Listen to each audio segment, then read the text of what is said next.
Hola a todos, el día de hoy hablaremos sobre introducción al proyecto de ingeniería. Junto con mis compañeros Jorge Eduardo Castilla, Iván David Comas, Alejandro Linero y yo, Diana Ruiz, profundizaremos el tema proceso de diseño. Cuando hablamos de proceso de diseño, estamos haciendo referencia a todo lo que sucede desde que se concibe una idea de producto o servicio y finalmente está a servicio de la comunidad. Quiero decir con esto que el desarrollo de la idea y toda su elaboración hasta manufactura tendrá que ser evaluado y llevará un control de requisitos que finalmente dará como resultado un producto o servicio que cubrirá una necesidad de los consumidores. Un ejemplo claro de esto sería el caso de Huawei. Todo el desarrollo que tuvo que realizar para poder entender y comprender cómo hacer un dispositivo funcional para una ola creciente de clientes potenciales, podría decirse, tales como los youtubers, quienes necesitan constantemente estar interconectados y estar mostrando durante el día toda su ejecución, todo lo que hacen. Necesitaban un teléfono con un desarrollo específico, que su batería fuera duradera, que tuviera una capacidad de memoria muy amplia y también que el contenido gráfico que pudieran elaborar fuera muy fácil, como también que las imágenes que se procesan sean de muy buena calidad. Todos estos requerimientos de necesidades latentes del cliente los tomaron, realizaron un proceso de diseño y finalmente arrojaron el producto conocido hoy en día, hace unos días que fue lanzado, el Huawei P30, que cumple con 4 cámaras, sabemos que tiene una capacidad infinita de archivos. Entonces, a este proceso de diseño es a donde vamos a enfocarnos y vamos a entender desde las bases propias cómo se realiza, qué se debe y no se debe tener en cuenta para el éxito de las empresas. Entonces hablemos una vez más de los conceptos de ingeniería, básicos del diseño de ingeniería. Entender que los sistemas, los procesos y los componentes y los equipos interactúan entre sí para satisfacer una necesidad. Es decir, que cuando hay un desarrollo en marcha para cubrir una necesidad, se pone se coloca una especie de sistema andante para evaluar qué tipos de sistemas puedo utilizar, con qué procesos lo voy a hacer, qué equipos voy a requerir y una cantidad de entradas a nuestro sistema llamado diseño para poder satisfacer una necesidad del cliente. Todo ese desarrollo va a llevarnos a una documentación o nos va a entregar al final una documentación. Esa documentación nos permite validar cada uno de los pasos desde la idealización del producto, del servicio o de la necesidad latente del mercado a un producto final, ¿verdad? Ahora veamos algo más sobresaliente de algún concepto ya arraigado a un pensamiento como el de Harrisberger. Habla sobre el acto creativo dedicado a seleccionar, combinar, convertir, restringir, modificar ideas o resultados científicos y leyes físicas en productos o procesos útiles. A este le apunto y quise en específico llamar a esta persona porque me parece el más completo dentro de las postulaciones que se trabaja en este ámbito, ya que no está muy alejado de la realidad. Muchas empresas hoy en día de sus recursos financieros destinan grandes montos a la elaboración de un departamento de innovación o a la creación y sostenimiento de un departamento de innovación. Con estos departamentos lo que busca es generar productos nuevos, mantenerse en el tiempo en el mercado lo más perdurable posible y lo hacen a través de esos mecanismos de innovación donde el acto creativo es el ser de la organización. Entonces por eso hago este contexto. Hay una terminología similar cuando hablamos de un proyecto para ISO, que es una organización internacional de estandarización. Realmente la ISO es una organización que trabaja para fortalecer las organizaciones y empresas a nivel mundial en los procesos de desarrollo. Y cuando me refiero a procesos, hablo específicamente de procesos o no específicamente, hablamos de procesos muy amplios. Por ejemplo, procesos de recursos humanos, procesos de facturación, procesos de producción, de comercialización, brinda las herramientas y los estándares o normas que una empresa puede seguir como buenas prácticas para que sus productos se lleven de una manera eficiente. Ahora, para ISO, el proyecto de ingeniería viene siendo un proceso único, consistente con un conjunto de actividades coordinadas y controladas, que va a tener una fecha de inicio y una fecha de finalización, ¿verdad? ¿Qué requiere esto? Quiere, como cuando iniciamos nuestro proceso dijimos, bueno, los proyectos van a tener una fecha de inicio y van a tener una fecha de finalización.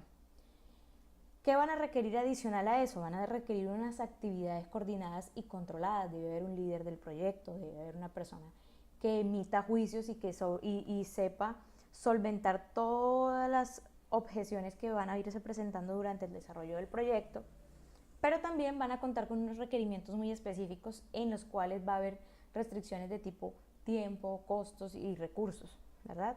Entonces, específicamente para ISO, un proyecto de ingeniería debe contener estas variables únicas, complejas, organización temporánea, objetivos y requerimientos para considerarse realmente un proyecto de ingeniería.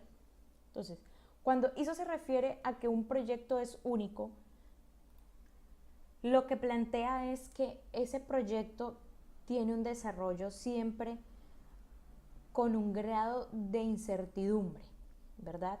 Porque aunque para unas empresas sea fácil aplicar ese proyecto, para otras no, porque va a ser por primera vez.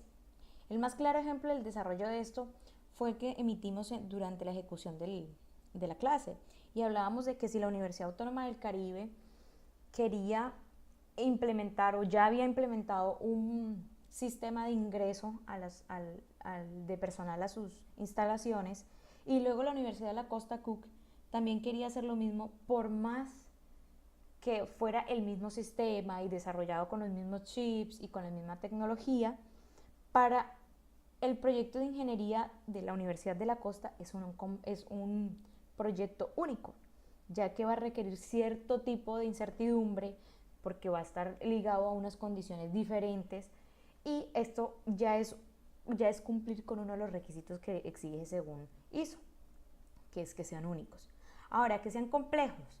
¿Qué quiere decir cuando argumenta que sea complejo? Pues necesita cierto grado de complejidad del proyecto. Quiere decir que si un proyecto se piensa desarrollar de manera obvia o tiene una solución muy obvia, muy fácil de emplear, no se considera un proyecto de ingeniería. Para poderse considerar un proyecto de ingeniería debe tener un desarrollo muy complejo, debe ser emitido interdisciplinarmente, debe debatirse dentro de muchos ámbitos, o muchas personas deben tener pensamientos sobre lo que ocurre al interior y emitirlos, lo que los va a hacer más complejos. Entonces, hacerlo, si la solución fuera obvia, o pensar solamente en la realización de un, no sé, quiero desarrollar un dispositivo móvil porque quiero, no es un proyecto de ingeniería. Un proyecto de ingeniería se basa en que el proyecto debe cumplir con una necesidad y debe suplir una necesidad, pero debe tener siempre un alto grado de complejidad.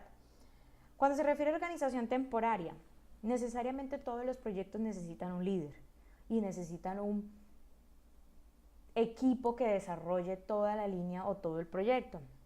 Entonces, aquí en la organización temporaria pues va a contar con el personal idóneo que pueda desarrollar todas las actividades al interior de la compañía, y que el proyecto alcance su objetivo final. Entonces, esta organización funciona de manera temporaria mientras está el inicio y fin del proyecto, y una vez ha finalizado, pues su tiempo de vida útil dentro de la organización termina. Va a tener unos objetivos.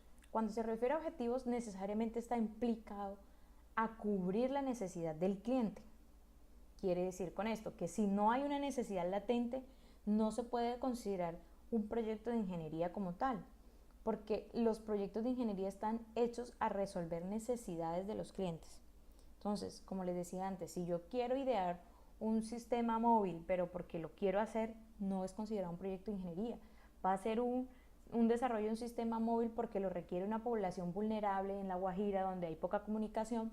Ahí tiene un objeto social y tiene una necesidad de comunicación en la comunidad, y por eso se vuelve un proyecto de ingeniería. Que tenga requerimientos de tiempo, como ya lo hablamos antes, pues va a necesitar una fecha de inicio, una fecha de finalización, un presupuesto asignado, o por lo menos un estudio de capacidad de endeudamiento y saber y confirmar cuánto va a ser el monto en pesos o en la moneda local donde se desarrolla el proyecto, que llevaría el desarrollo de este. Cuando se refiere a beneficios, pues la idea es entender qué tipo de beneficios traerá el desarrollo de este proyecto de ingeniería.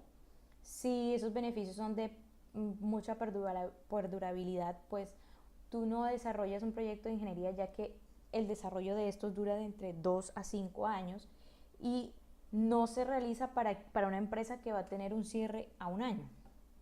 Entonces, digamos que como lleva tanta complejidad, se monta una estructura tan grande para el desarrollo de este, no se puede simplemente limitar a que yo duro 5 años desarrollando este proyecto, lo pongo en manufacturación, pero la empresa al año ya está quebrada. Entonces, digamos que debe tener un beneficio de una estabilidad en el tiempo, una durabilidad.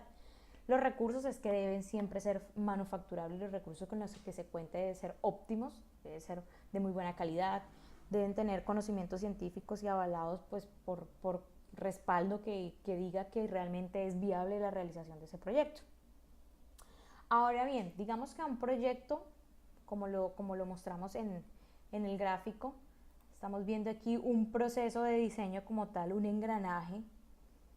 Este es mi proyecto, mi proceso de diseño, a donde este proceso de diseño van a entrar fiabilidad, conocimientos, exigencias y regulaciones, objetivos, durabilidad, mantenibilidad, criterios de aceptación y un sinfín de entradas que vamos a tener durante la realización de este proyecto, pero vamos también a tener solamente 2 salidas, una tipo documentación y una tipo prototipo. Algunas empresas entregarán por un lado la documentación y por otro lado el prototipo, o algunas empresas, cuando se desarrolla un servicio, pues entregará solo documentación.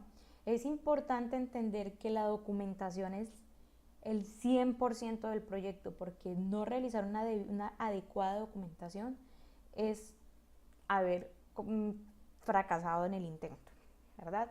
Lo mismo ocurre en el prototipo. El prototipo tiene que tener las mismas características del producto final. Quiere decir, si en las primeras instancias, para entender un poco cómo sería el diseño ergonómico o lo que sea, en el caso de un producto, lo realicé de madera, resulta y pasa que tienes que tener en cuenta que la producción se va a hacer en hierro.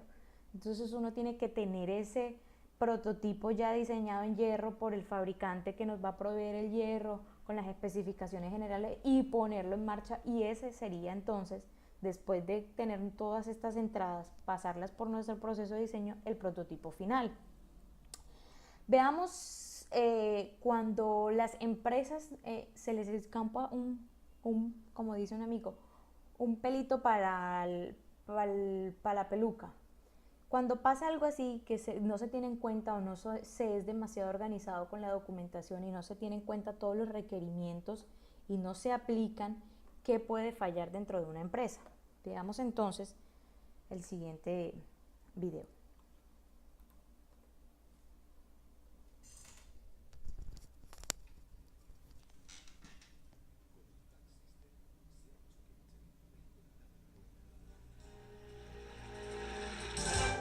No exageremos, pero algo de eso sí que hay. Veamos. En materia de neumático, la investigación trata de mejorar las prestaciones en distintos aspectos: estabilidad en carretera, ahorro de carburante, la carga admisible, la vida útil y también el confort.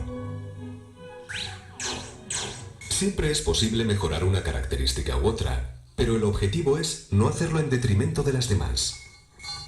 Así vemos una vez más que las grandes ideas son a veces tan evidentes que parece mentira que no se nos hayan ocurrido antes. De esta manera nació el Pack System, una nueva forma de pensar el neumático y su rueda. Veamos primero el neumático. Observen sus flancos. Son más bajos que los de los neumáticos actuales. La mejora de prestaciones es inmediata. En cualquier circunstancia, Pack System obedece a la primera. Como consecuencia, se guía mejor el vehículo. Además, las flexiones y deformaciones a las que se somete el neumático convencional hacen que se recaliente y consuma energía inútilmente. Los test muestran que la distancia recorrida por Pack System en rueda libre es entre un 10 y un 15% superior a la de los mejores productos comparables de hoy en las mismas condiciones. Por tanto, reducir la altura es beneficioso, pero ojo, no en cualquier parte. Recortar la parte flexible de los flancos disminuiría la capacidad del neumático para amortiguar los baches.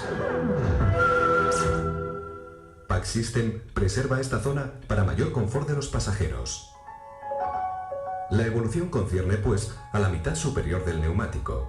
En el diseño habitual, el papel de esta zona, más rígida, es mantenerlo sobre la llanta bajo el efecto del inflado. ¿Cómo prescindir de ella salvo que se rediseñe el sistema de enganche? Es precisamente lo que propone Pack System. Su rueda totalmente rediseñada con unas gargantas a cada lado que permiten encajar a presión el neumático. Nada más montarlo, queda inmovilizado. En el inflado y más aún en el rodaje, la goma contenida en el bucle de la armadura queda pillada entre el aro y la llanta. Cuanto más tiramos, más se bloquea.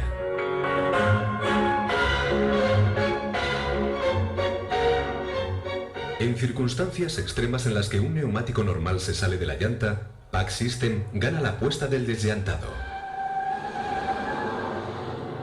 A propósito del neumático desinflado, observemos que el perfil asimétrico de la rueda permite deslizar un apoyo para la sujeción en caso de pinchazo. Un avisador indica simplemente que habrá que prever una reparación, pero no se apure, aún podrá recorrer más de 200 kilómetros a una velocidad de 80 kilómetros por hora.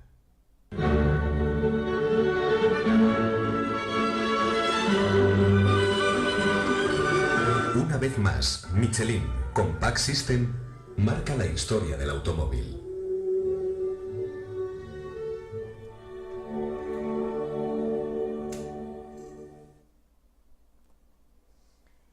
Cuando un proyecto falla. Acabamos de ver uno de los videos de una de las obras de ingeniería más grandes o uno de los procesos más ambiciosos que emprendió Michelin para el año 2001, donde establecía que sus llantas tenían muchos beneficios y suplía muchas necesidades que el cliente requería, entre esos bajo consumo de gasolina. Tenía la posibilidad de, una vez sufrido un daño la llanta, rodar hasta 200 kilómetros a una velocidad de menos de 80 kilómetros por hora, cuando hoy en día es imposible, porque si te espichas a los 3 minutos tienes que estar en una llantería. Entonces, su proyecto fue tan ambicioso y tan grande que requirió de un consejo disciplinario muy amplio. Digamos que se tuvo en cuenta muchos factores e incluso llegaron a decir que revolucionarían nuevamente el concepto de la rueda, ¿verdad? Pero tuvieron algo que no se tuvo en cuenta, o hubo un aspecto que no se tuvo en cuenta.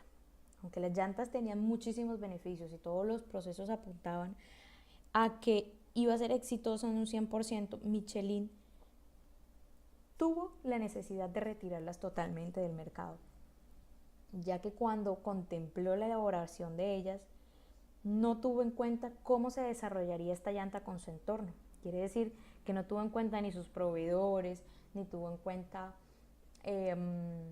las personas que hacían los cambios de las llantas. Entonces, sufrió ese inconveniente de que cuando un cliente se despichó y le tocaba llegar a un montallantas, pues el montallantas no tenía los sistemas o las herramientas necesarias para hacer el cambio de esta llanta. Y esto condujo a que Michelin tuviera que ir y crear unos centros donde se cambiaran las llantas, pero obviamente eso fue una inversión un poco alta. Adicional, no fue tan eficiente porque no estaba con la misma inmediatez como lo está cualquier montallantas que está a cada 2 o 3 cuadras. Entonces hubo una falla en el proyecto tal como nos pasa a nosotros cuando calculamos mal y nos quedamos en el pasaje para ir a la universidad. Algo así sucedió aunque es una de las empresas más famosas, tiene las llantas consideradas número 1, trabaja con Fórmula 1, imagínense, o sea, es un tiene un departamento muy grande a sus espaldas y el proyecto de ingeniería y de desarrollo muy grande y de innovación muy grande, pero haber ignorado o no haber tenido en cuenta uno de los requerimientos o no haber sido muy específico en la realización completa de su proyecto condujo a que éste fallara. Veamos entonces qué son los paradigmas. Cuando ocurre un problema dentro de una organización en ejecución, pues nos estrellamos con cómo lo hago, cómo lo debo resolver, qué voy a hacer. Y esto empieza a crearse por múltiples factores que en la ejecución del proyecto se van a ir dando, que de pronto no estuvieron contemplados. Por eso es que es tan importante que el desarrollo de la documentación de requerimientos, de conocimientos y todo lo que se hace en la fase inicial tenga lo más desmenuzado posible ítem por ítem. Entonces el paradigma lo vamos a ver como la manera de resolver los problemas. Y la manera de resolver los problemas se van a ir adecuando a diferentes necesidades. ¿Por qué? Porque lo va a regir siempre cuántos avances científicos o tecnológicos hay en desarrollo hasta ese momento. No es lo mismo hablar que en el año de 1970 no había un registro de huellas digitales a nivel nacional y hoy en día tengamos un registro de huellas y por una huella dactilar podamos reconocer a una persona. Eso es un avance científico con el que no se contaba antes, pero hoy sí se cuenta. También está involucrado el comportamiento de la sociedad porque obviamente nuestros proyectos lo que buscan es satisfacer necesidades a la sociedad. Entonces hay que tener en cuenta cómo es el comportamiento de esa, donde se va a instaurar ese proyecto y saber qué tan necesario es, cuáles son sus variables positivas y negativas en el rendimiento, en el cumplimiento, en materia ambiental, en un sinfín de posibilidades.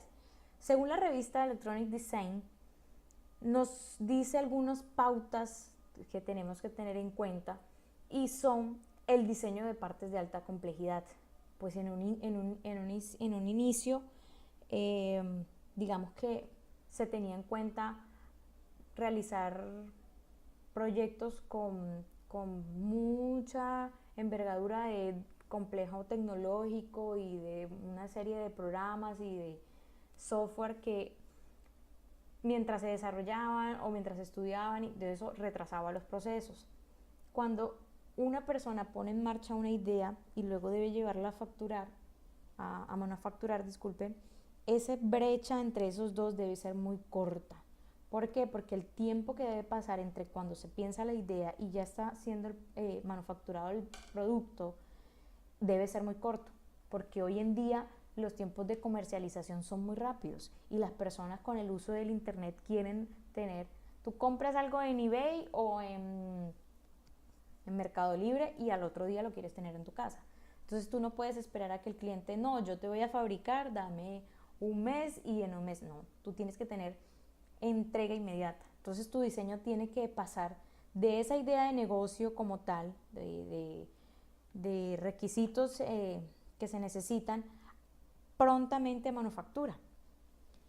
Va a necesitar obviamente calidad y se va a ver limitado a pocos proveedores. Pues pensábamos antes que tener una gran gama de proveedores era una ventaja, una fortaleza, pero hoy en día está comprobado según la revista Electronic Design de hace una publicación de hace alrededor de unos 10 años, que tener un proveedor fijo nos lleva a tener mucha más credibilidad, a conservar las características propias del producto y eso nos da una tranquilidad porque digamos que no se encuentran tantos problemas en el desarrollo del mismo. Ahora, hablábamos pues cuáles eran los procesos para determinar cuáles son las necesidades de nuestros clientes, ¿verdad? Y pues las necesidades surgen por múltiples factores. Unos de ellos son la investigación de mercado. La investigación de mercado lo que busca esencialmente es evaluar qué aspectos hay al interior de de los productos o que ya no estén en competencia, o sea que después de realizados ha pasado un tiempo prudencial y ya se vuelven obsoletos, no cumplen una finalidad o puede ser mejorado, ¿verdad? Aparecen nuevas legislaciones, normas o demandas, quiere decir que en un estado es posible, como ocurrió en el año 2001 también en Brasil, una ley propulsada por el gobierno exigía que los televisores tenían que tener un chip llamado el Beat Chip para evitar que los niños, cuando vieran televisión, tuvieran acceso a contenido de alta violencia, de sexo o del lenguaje obsceno. Entonces digamos que ahí hubo una necesidad que fue creada por una norma que estableció el gobierno y obligó a las personas a hacer un cambio en los productos que consumían, que eran unos televisores normales y convencionales, a un nuevo producto que eran productos con el Beat Chip. Complementos de productos. ¿Qué pasa con los complementos de productos? Cuando ya se analiza un mercado que es existente, por ejemplo, yo compré un carro, ¿verdad? Pero hay un desarrollo porque es que yo para poder mantener ese carro en buenas condiciones o en óptimas condiciones va a necesitar gasolina, va a necesitar refrigerante, va a necesitar llantas. Entonces esos complementos de productos, las empresas empiezan a mirar si abren nuevas líneas de mercado o si, por ejemplo, específicamente buscan una alianza con otra empresa que complemente ese nicho de mercado. Otro de los ítems sería entonces pedidos formales. Estos ocurren cuando los clientes ya nos hacen una petición específica. Es decir, por ejemplo, pasan una requisición donde yo quiero que mi bicicleta tenga un pedal adicional que me refleje un mejor rendimiento al momento del pedaleo. Eso es ya un requerimiento que se puede trabajar y que se podría desarrollar. También existen nuevas posibilidades que ocurre cuando se desarrolla un proyecto X para la elaboración de algo, pero durante ese desarrollo de ese proyecto surge una nueva necesidad para la que no está destinada ese proyecto, entonces se genera un nuevo proyecto que pueda satisfacer esa necesidad. Están los pedidos informales. Los pedidos informales son cuando el cliente requiere o determina una propuesta, pero es una propuesta a futuro. El caso específico es el caso de las baterías. Muchos de esos clientes requieren baterías que nuestros teléfonos nos duren 2 o 3 días con la batería funcionando al 100%. Entonces digamos que es algo en lo que se viene trabajando, pero es un proyecto con un desarrollo muy a futuro. O sea, es algo en lo que se trabaja, se conoce la necesidad, pero es un proyecto que va en marcha, trabajándose poco a poco hasta el día que se logre dar. Y también existen pues nichos de mercados insatisfechos. Estos se detectan cuando, por ejemplo, no sé, algunos fabricantes de los monitores han pensado que el formato del monitor estándar es muy poco o es muy inadecuado. Yo quiero que sea más grande. Entonces, pues para un portátil digamos que el tamaño más grande sería de 17 pulgadas, 24, Entonces, el nicho insatisfecho es que los gamers quieren realmente portátiles con pantallas de 32 pulgadas y esa es una necesidad de un mercado, un nicho de mercado insatisfecha. Veamos entonces la definición del producto. Cuando hablamos de la definición del producto, tal como lo dijimos, existe entonces un documento de requerimiento y una memoria del proyecto. El documento que refleja los requerimientos del cliente puede ser o una hoja o un documento completo, es más, de la magnitud de un libro. Esto dependerá de tan complejo, porque este es digamos que de las partes más complejas de elaborar, ya que requiere de mucha minuciosidad al momento de ejecutar para qué sirve el proyecto, qué se debe hacer con el proyecto, cómo hacerlo, cuáles son las especificaciones y requerimientos del cliente, con qué conocimientos contamos.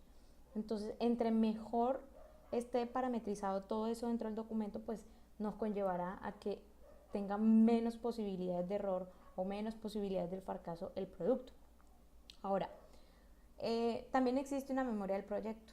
Este es el documento que una vez se termina el proyecto sirve de probatoria para validar cálculos, para validar decisiones asumidas por el desarrollo del producto, y sirve también porque dentro de la proyección que se le hace, las personas que toman decisiones sobre pues queda segmentado o queda plasmado en un documento que es palpable y fácil de revisar. Generalmente los proyectos, una vez se terminan, también entran en un proceso de observación. Quiere decir, no solamente que el producto ha quedado listo y hecho y manufacturado, sino cómo está reaccionando el cliente con ese producto. Entonces, digamos que esta es una de las partes más complejas y toma vital importancia la elaboración de estos documentos. Hablemos entonces ahora de los contenidos de esas especificaciones. Del primer documento hablábamos que entre más requerimientos tuviera o más especificaciones, mejor iba a ser. Entonces, digamos que alguno de las cosas que se tienen en cuenta es condiciones ambientales, características operativas y funcionales, las interfaces con el operador, es decir, en el caso de una computadora, cómo esa computadora se integra con el mouse, con el Wi-Fi, con una impresora, ¿verdad? Características estandarizadas del desarrollo de la compatibilidad de los equipos del mercado y las normas que deben satisfacer ese producto. También que tenga cuáles normas y regulaciones de tipo legal está involucrado dentro del proceso, el tiempo que va a llevar de hacerlo, el despacho al mercado, o sea, cuánto tiempo va a durar, qué cantidad debo realizar, cómo va a ser su apariencia, las metas de costo, o sea, es una infinidad. Por eso es que es de las actividades más importantes, pero de las más complejas. Estas determinan la capacidad final del producto, tiempo de vida, peso, tamaño, forma, manufactura, metas en el tiempo, exigencias de ensayo, seguridad. Son un sinfín. Como les decía, entre más especificaciones y más menudeadas sean esas especificaciones, pues tiene menos tasa de error. Bueno, los dejo con mi siguiente compañero que abordará la continuidad de los sistemas. Bueno, en este espacio yo quiero hablarles sobre la conceptualización. ¿Qué es la conceptualización? Para definir la conceptualización es necesario hablar de dos caminos, o se llega a la solución de un problema por medio de dos caminos: un camino ascendente y un camino descendente. Ambos caminos trabajan de la mano, mejor dicho, ambos caminos se deben hacer para llegar a la solución de un problema. Pero cabe resaltar que estos dos caminos son totalmente opuestos. El camino ascendente, la alternativa a esta, pues lo que busca es llegar a la solución de un problema o de la finalización del proyecto teniendo los componentes, los elementos ya existentes, ya cotizados, ya investigados, y con estos componentes ir escalando componente por componente hasta llegar a la solución o el prototipado de esta solución. El camino descendente lo que busca es, teniendo el producto, el prototipo, la documentación, el problema como tal, la solución del problema, irlo desmenuzando parte por parte hasta llegar a la parte donde están todos los componentes que se necesitan concretamente. Ambas soluciones, ambos caminos, lo que buscan es ahorrar el máximo monto de dinero posible. ¿Por qué? Porque ambos lo que buscan es buscar la solución teniendo componentes concretos y no salirse de esta cotización. En la evaluación de viabilidad lo que se busca es prácticamente haciendo una matriz DOFA. Se buscan hallar las fortalezas, debilidades, oportunidades y amenazas de un proyecto como tal, para que en la solución o el prototipado, la finalización de este proyecto, pues no haya ningún percance. Esta evaluación de viabilidad se debe hacer antes de comenzar el proyecto, en el proceso o en el nivel de planeación del proyecto. En el diseño de producción es necesario valorar los beneficios de cada alternativa. Siempre se valora los beneficios de todas las alternativas posibles para dar a la solución de un problema o para la realización de un producto o un servicio. Esto también se debe hacer en el nivel de planeación del proyecto. Bueno, el estudio de la viabilidad están los análisis de fortalezas y debilidades, como bien decía anteriormente, los cuales buscan determinar la oportunidad y la amenaza que están sujetos al proyecto.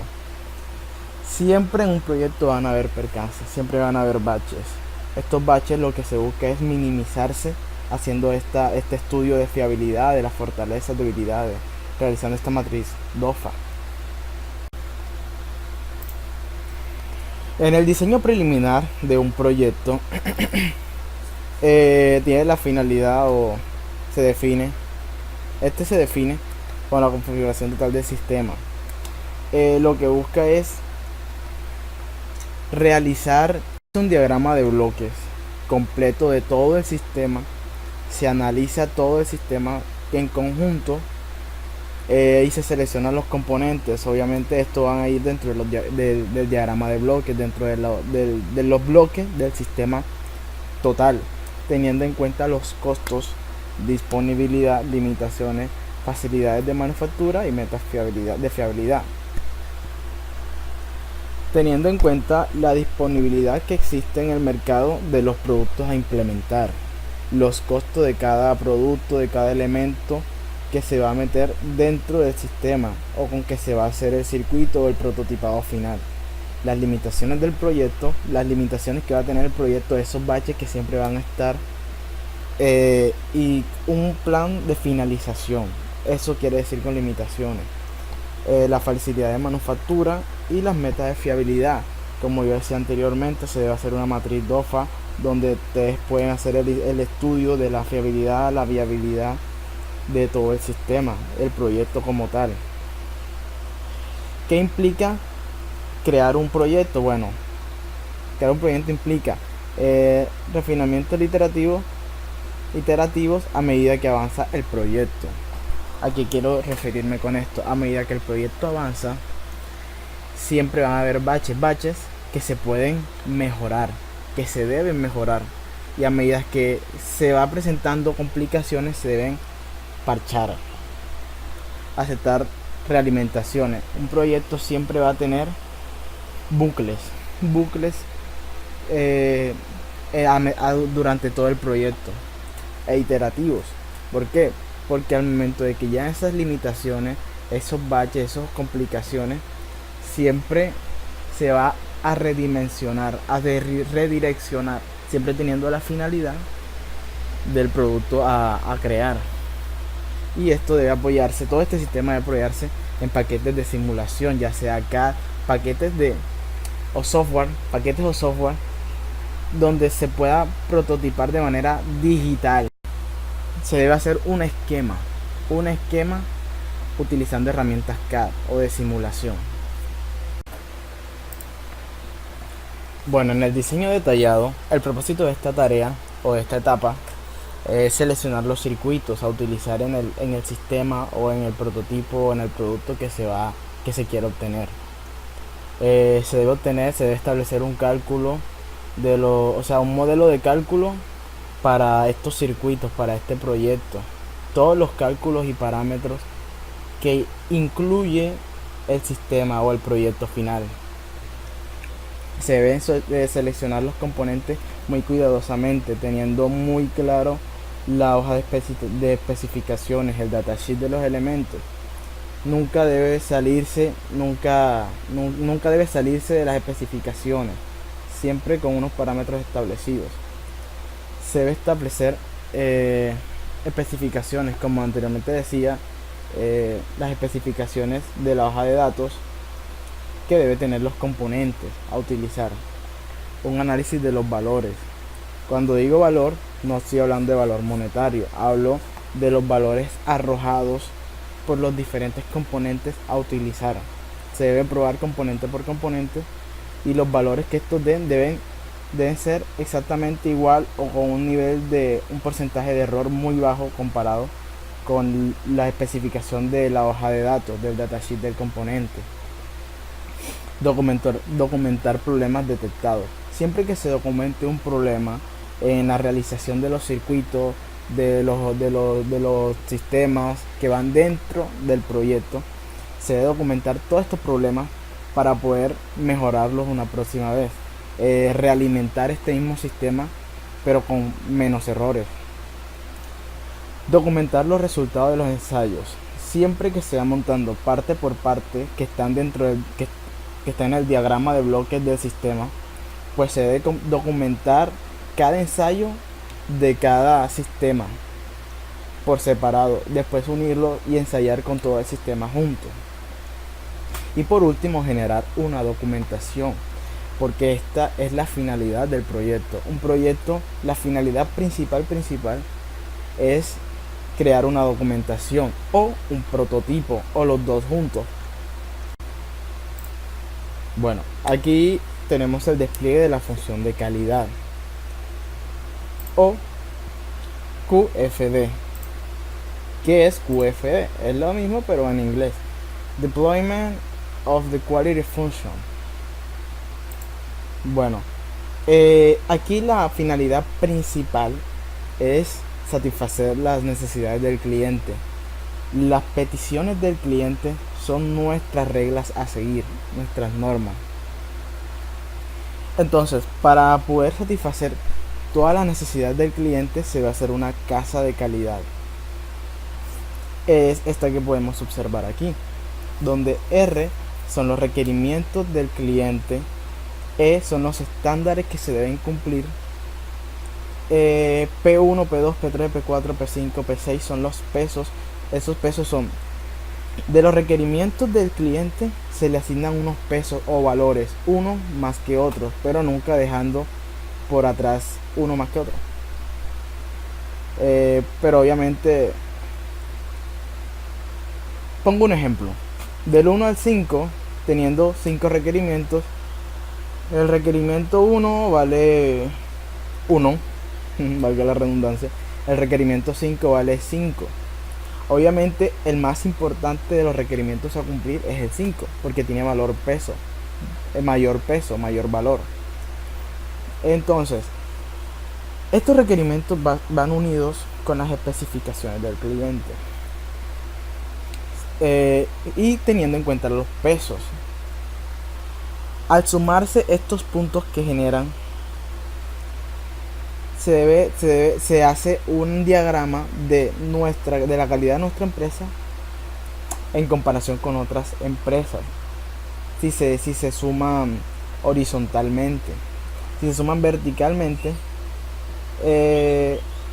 también se hace otro nuevo esquema, pero a nivel de técnica comparada con otras empresas.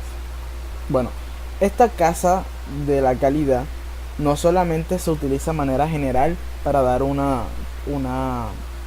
solución o realizar el prototipo final. También se utiliza dentro de la empresa. Bueno, doy un ejemplo. Una empresa tiene distintos sistemas: sistema 1, sistema 2, sistema 3. Cada uno depende del anterior.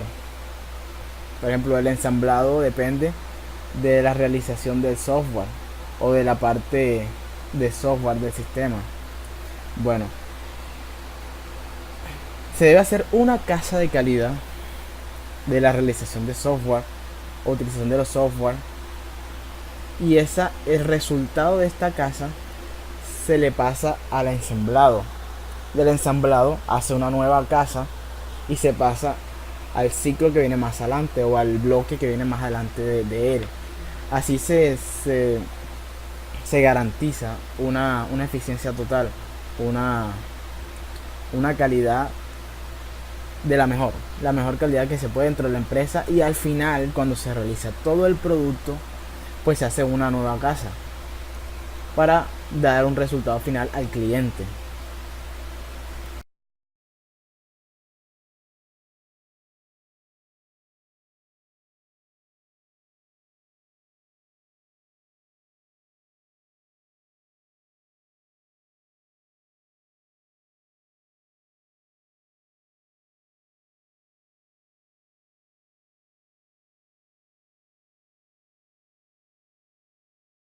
Ingeniería de valor. La ingeniería de valor busca identificar y eliminar los costos inútiles de un producto. ¿Cómo así? La idea de este ítem lo que busca es disminuir costos a la hora del proceso, y así al final tener un producto con la misma calidad al inicial y que sea igual o más fiable que este. Hay que tener en cuenta tres aspectos. Lo que viene siendo análisis de funciones, que la parte de análisis de funciones lo que busca es que definir una función sea necesaria, y en la parte de alternativas de diseño tenemos que vienen siendo diseños alternos al producto principal.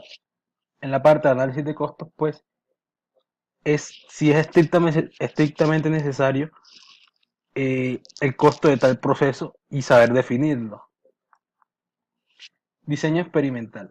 En la parte de diseño experimental tenemos que es un ítem el cual busca con menos estudios y menos datos obtener un producto con una calidad superior. Esto quiere decir que tener menos errores. Para esto hay que tener en cuenta estos aspectos. Planteamiento del problema. En la parte del planteamiento del problema lo que se busca es definir los objetivos del ensayo propuesto. En la parte del análisis teórico se determinan las leyes y los principios que rigen el proceso. En el plan de medición se definen las variables y los métodos que se utilizarán. En la parte de análisis de errores, pues acá es donde se determinan los errores y cómo se pueden minimizar estos. En la capacidad de los instrumentos son los instrumentos que se utilizarán a la hora del proceso. En los datos, cómo se obtendrán y cómo se mostrarán o expresarán. Esto va de la mano con el tratamiento de datos y las conclusiones, qué se espera del producto y en qué se fundamentaron. En diseño de experimentos tenemos lo que viene siendo también unos aspectos. eh, Tenemos lo que es 7 aspectos. Tenemos que fijación de características de interés, son los objetivos que se propusieron al inicio del proyecto. Lo que viene siendo las variables de influencia. Esto tiene que ver lo que es la causa y efecto, cómo lo que yo hago, cómo actúa en mi proyecto. La parte de selección y evaluación de variables de influencia. Esto tiene que ver mucho en la parte de si que son variables controlables o no controlables. Como por ejemplo tenemos lo que viene siendo la temperatura o puede ser también el tiempo, que son variables que no son controlables. Tenemos que la definición de interacciones, la reducción de número de variables, pues acá tenemos que escoger por lo menos dos o mínimo dos, para así no volver muy tedioso lo que viene siendo el proceso teniendo muchas interacciones con esto. Y en la parte de fijación de niveles de cada factor,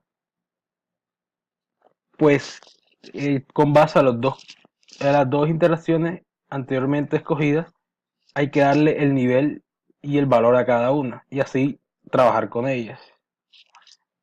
Tenemos lo que viene siendo experimentos factoriales complejos, lo que viene siendo por cada prueba, por cada proceso hay que realizar una prueba. Tenemos lo que viene siendo la fórmula, si hay n factores, cada factor toma m valores distintos y es necesario realizarle con una fórmula que viene siendo m a la n. Acá lo que tenemos en la parte de la imagen tenemos que siendo exploratorios de caracterización y de optimización.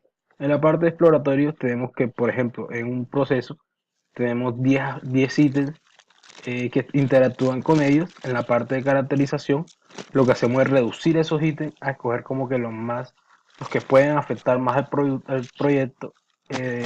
Tenemos como ejemplo 5 que se escojan. Y en la parte de optimización, pues como dice su nombre, optimizar, es reducir a por lo menos 2 variables, así con el fin para poder trabajar con ellas y que, como anteriormente había dicho, no se vuelva como muy tedioso a la hora de escoger estas características. En el análisis de la varianza, pues lo que se busca como tal es con una fórmula de MATLAB encontrar el porcentaje de error, ya sea para mejorar o desmejorar algún producto. Tenemos como por ejemplo, si es un computador, tenemos un procesador, lo que viene siendo un procesador Core i3, se sabe que si lo cambiamos por un procesador Core i5, en teoría se supone que el producto va a tener una mejoría. Pues entonces todos esos valores, todos esos resultados se arrojan y se meten en la parte de MATLAB y nos da un porcentaje si el producto final ha mejorado o ha desmejorado. Análisis modal de falla y su efecto. Acá tenemos lo que viene siendo dos ítems que vienen siendo FMA, que viene siendo análisis modal de fallas y efectos. Es una herramienta preventiva. Lo que se busca en el FMA es estudiar casos anteriores en un producto que estemos realizando en la actualidad y ver en qué ellos fallaron para así nosotros tener en cuenta ese fallo y no cometer los mismos errores. Lo que viene siendo la parte de FTA ya es cuando tenemos un producto final, como cuando uno compra un teléfono, te dice, bueno, compras el producto, ya aproximadamente este producto tiene 3 años de vida útil, ya después de 3 años ya probablemente sea necesario cambiarlo. Esto es lo que se refiere el FTA. Bueno, yo les vengo a hablar acerca de lo que es ecodiseño. ¿Qué es ecodiseño? Bueno, en esta parte ya nos metemos con lo que es el manejo ambiental, la parte del ecosistema. Para eso hay que cumplir una serie o una secuencia, la cual es tener un bajo consumo de energía. Las empresas hoy en día están buscando lo que es realizar un estudio de eficiencia energética para así aprovechar al máximo su energía y no consumir mucho y tener un consumo muy bajo de energía. Menor uso de materias perjudiciales para el medio ambiente, pues esto lo que busca es tener un uso mínimo de los materiales que dañan al medio ambiente. Menos gasto de materia prima, pues un ejemplo de esto, las empresas hoy en día están tratando de manejar todo por correo electrónico, ya que reduce el uso del papel y de ahí ya tiene un gasto menos en la materia prima. Menores desechos con posibilidad de reciclaje. Bueno, aquí ya nos metemos como ejemplo lo que son las baterías. Las empresas están optando ya por reducir los desechos y buscarle un lugar, tenerlo como reciclaje. Menores tamaños de los encapsulados. Como ejemplo, coloco las botellas plásticas. Eh, Se han dado cuenta que las botellas plásticas ya cuando uno se toma el agua, por ejemplo, o la bebida, uno viene y la arruga y lo que hace ahí es que reduce su tamaño.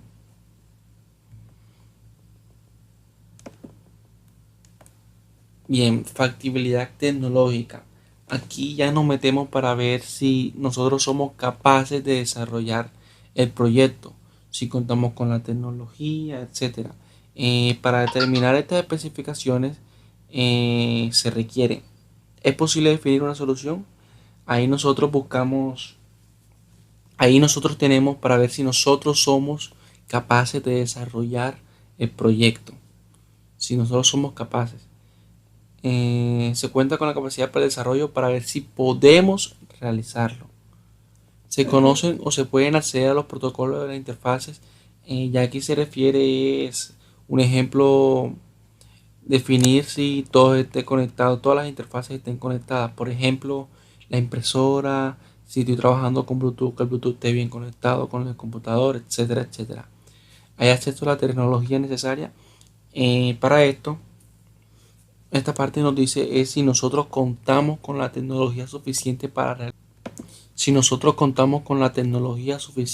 realizar el proyecto.